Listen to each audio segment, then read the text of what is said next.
Assalamualaikum warahmatullahi wabarakatuh. Kami dari kelompok 3 ingin membawakan materi presentasi yang berjudul Contrastive Linguistic in Grammatical System Between Indonesian and English. Materi ini akan dipresentasikan oleh anggota kami yang berjumlah 4 orang, yaitu Morinda Konita Citrivera, Denicia Ayu Ramadiah, Anissa Andianti, dan saya sendiri Suciana Indresari Suyatmo. Ini dia tabel contents untuk presentasi kita pada kesempatan kali ini. Terima kasih Suciana. Selanjutnya saya Denisha Wiramadia akan menjelaskan tentang contrastive analysis. Contrastive analysis atau linguistic contrastive istilahnya dikemukakan oleh Worf untuk studi banding yang menekankan pada perbedaan kebahasaan. Sementara linguistik kontrastif telah didefinisikan ulang sebagai subdisiplin linguistik yang mempelajari perbandingan dua atau lebih bahasa atau subsistem bahasa untuk menentukan perbedaan dan persamaan di antara keduanya.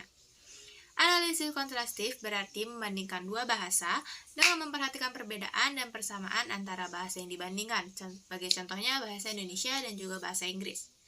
Kita akan membahas tentang contrastive analysis dari perbandingan bahasa Indonesia dan juga bahasa Inggris. Selanjutnya adalah materi the idea of plural atau biasanya di dalam bahasa Indonesia kita menyebutnya sebagai jamak. Jamak di sini mengacu pada kata benda atau kata kerja yang biasanya lebih dari satu orang atau benda. Di dalam bahasa Inggris, biasanya plural atau jamak menggunakan akhiran s dan juga is di belakang kata benda dan juga kata kerja. Di dalam bahasa Inggris, plural atau jamak biasanya juga terjadi perubahan kata seperti pada man dan juga pada man. Sedangkan di dalam bahasa Indonesia kita tidak memiliki aturan jamak seperti di dalam bahasa Inggris yang menggunakan akhiran s dan juga is di belakang kata benda ataupun kata kerja. Di Indonesia kita menggunakan pengulangan seperti contohnya rumah-rumah, mobil-mobil, dan juga ibu-ibu. Selanjutnya saya akan memberikan contoh plural atau jamak dalam bahasa Inggris terlebih dahulu. Wolves are beasts. Wolves di sini memiliki akhiran is dan juga akhiran s di belakang kata beasts. Dan contoh di dalam bahasa Indonesia, wolves are beasts bila diterjemahkan akan memiliki arti serigala adalah binatang buas.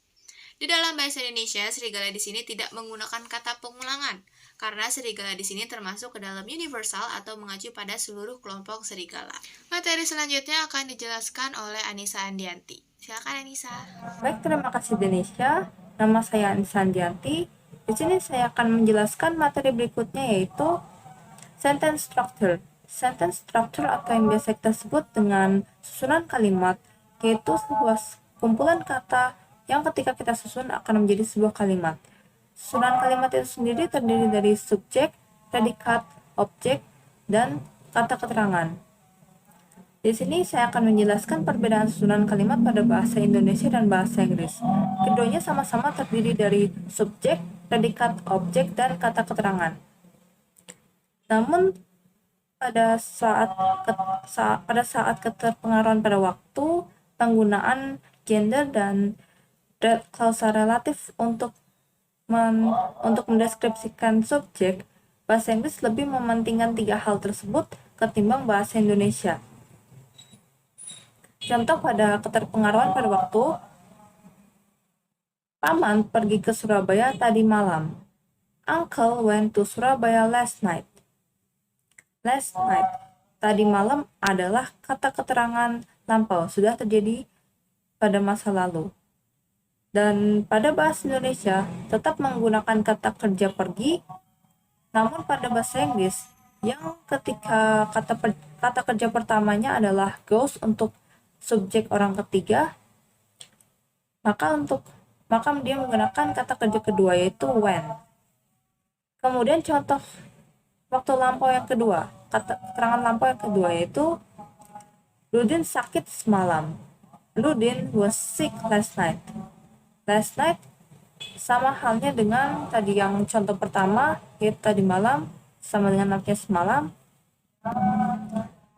Di sini bahasa Inggris menggunakan to be untuk menyambungkan kata sifat, sehingga hal ini disebut nomina.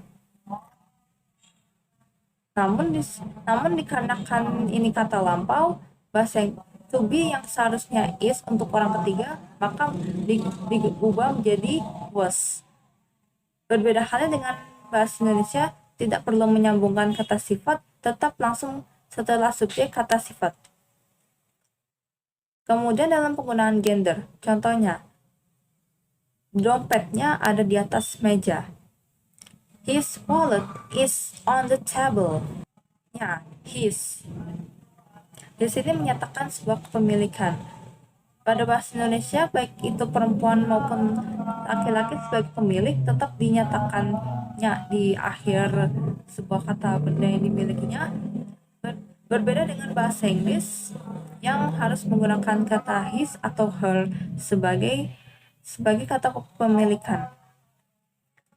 Kemudian yang terakhir adalah penggunaan klausa relatif untuk mendeskripsikan subjek. Orang yang berada di sana semalam adalah Andi. A man who was there last night is Andi. Who, yang. Di sini untuk mendeskripsikan subjek, untuk menggantikan kata yang adalah pada bahasa Inggris menggunakan klausa relatif yaitu who untuk subjek atau ketika subjek ini adalah manusia ya, bukan hewan. Dan kemudian was there, berada di sana semalam, last night, ada hubungannya dengan kata lampau sehingga harus menggunakan yang tadinya bisa menggunakan is harus menggunakan was. Dan there adalah kata keterangan tempat. Baik, sekian dari materi saya. Materi selanjutnya akan dijelaskan oleh Morinda Konita Citrivera. Silakan pada rekan saya Morinda. Oke, selanjutnya saya Morinda Konita akan menjelaskan mengenai passive sentence. Apa sih perbedaan passive sentence dalam bahasa Inggris dan bahasa Indonesia? Jadi, dalam bahasa Inggris, dia prasa kata kerjanya mengandung pola be plus past participle. Misalnya, is beaten, was stolen, or can be taken. Sedangkan dalam bahasa Indonesia, bentuk pasifnya yaitu sebelum kata kerja ditambahkan dengan imbuhan di. Misalnya, dimakan, ditipu, atau dipermalukan. Untuk contoh kalimat, misalnya Ernie menulis makalah ini. Makalah ini ditulis oleh Ernie. Bisa kita ketahui dalam kalimat pasifnya yaitu sebelum kata kerja ditambahkan dengan imbuhan di, yaitu ditulis. Adapun contoh dalam bahasa Inggrisnya yaitu Ernie writes this paper. Sedangkan pasifnya this paper is written by Ernie.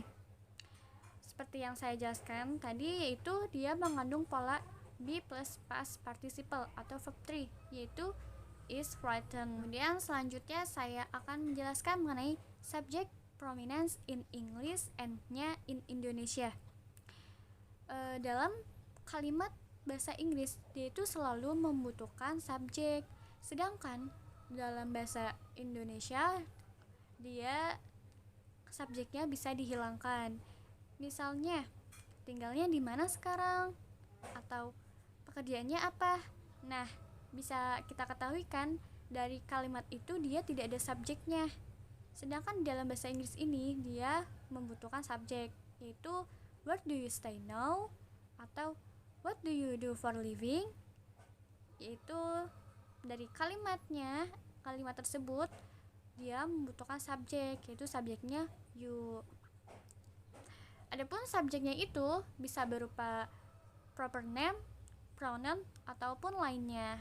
Saya Suciana Indrasari Suyatno ingin menjelaskan poin yang ke-6, yaitu terms of address. Jadi pada bahasa Indonesia dan bahasa Inggris memiliki perbedaan panggilan kesopanan. Pada bahasa Indonesia kita memanggil orang yang lebih tua memakai bapak atau ibu atau kakak dan lain-lainnya. Sedangkan dalam bahasa Inggris itu tidak diperlukan. Contohnya, bapak sudah makan, kita menanyakan kepada orang yang lebih tua kepada kita menggunakan bapak. Sedangkan dalam bahasa Inggris memakai subjek you. Have you have your dinner? Seperti itu. Yang terakhir, poin terakhir yaitu gender versus kinship orientation. Dalam hal ini menjelaskan bahwa bahasa Inggris memiliki sebutan gender lebih beragam daripada sebutan gender untuk bahasa Indonesia. Subjek dan objek perempuan dan laki-laki memiliki sebutan yang berbeda, sedangkan bahasa Indonesia hanya memiliki sebutan dia. Subjek perempuan dalam bahasa Inggris yaitu she, subjek laki-laki dalam bahasa Inggris yaitu he. Sedangkan objeknya pada perempuan memiliki sebutan her dan pada laki-laki memiliki sebutan him. Begitu pula ketika kita menyebutkan anak dalam bahasa Indonesia, semua anak itu sebutannya anak, sedangkan dalam bahasa Inggris ada girl dan boy. Untuk kinship orientation, dalam bahasa Indonesia kita memiliki banyak beragam budaya dan itu mempengaruhi dalam tata bahasanya. Kita memanggil Mas dalam bahasa Jawa, misalnya Mas Denny, atau Aa Denny, atau Abang Denny, sedangkan dalam bahasa Inggris itu tidak ada. Contohnya seperti Mas Denny mau kemana? Nah, dalam bahasa Inggris, mereka hanya menyebutnya dengan kata you. Where are you going, Denny? Sedangkan kita memiliki beragam nama panggilan seperti Mas, Aa, Abang, dan lain-lainnya. Jadi, kesimpulan yang bisa kita dapatkan dari materi ini adalah gramatikal antara bahasa Indonesia dan bahasa Inggris sangat berbeda. Pada bahasa Inggris memiliki gramatikal yang lebih rumit dibandingkan bahasa Indonesia. Baik, sekian dari materi kami dan terima kasih atas perhatiannya. Wassalamualaikum warahmatullahi wabarakatuh. Good afternoon everybody.